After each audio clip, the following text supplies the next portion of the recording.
People like, PWL, you're wrong. You shouldn't say that. I'm wrong for saying that, but was it a lie? Now, I think whenever it comes to disasters, right, and people are living in some type of um, political unrest, there's a lot of fighting. And look, the United States is always under fighting, always, always. And Black Americans ought to get TPS to other countries, right? But they don't open the door to us. No, no, they don't. They're like, do you got money? You all don't give us no governmental assistance. Zero.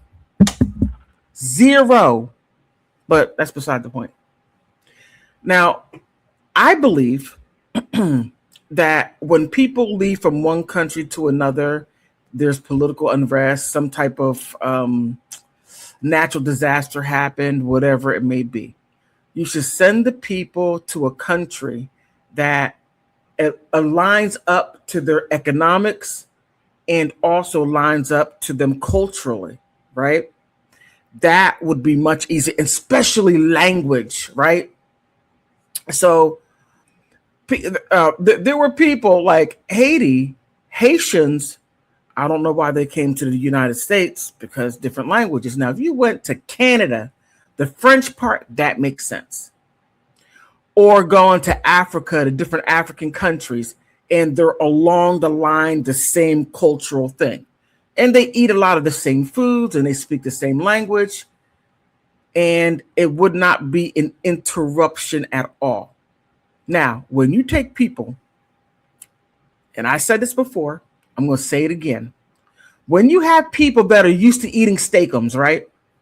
Eating steakums, you get steakums and some oodles and noodles, steakums, and you make a steak and cheese sandwich. Some people use American cheese, which provolone, okay? Yes, provolone, fried onions and fried mushrooms, but that's just moi, right? And then they're used to eating that steakums. And then something happens, their kitchen catches on fire, and then they leave, and then they go to a place to where they have ribeye steaks and they have T-bone steaks and all different other types of steaks that they never had, right? I'm not saying that Haiti doesn't have that. I'm just saying that you may not be used to eating that. And then they take you from there into here, and then they're like, oh my goodness, look at this.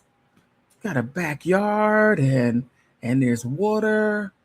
And oh my goodness, they got cookies and all different types of stuff that they have never seen before.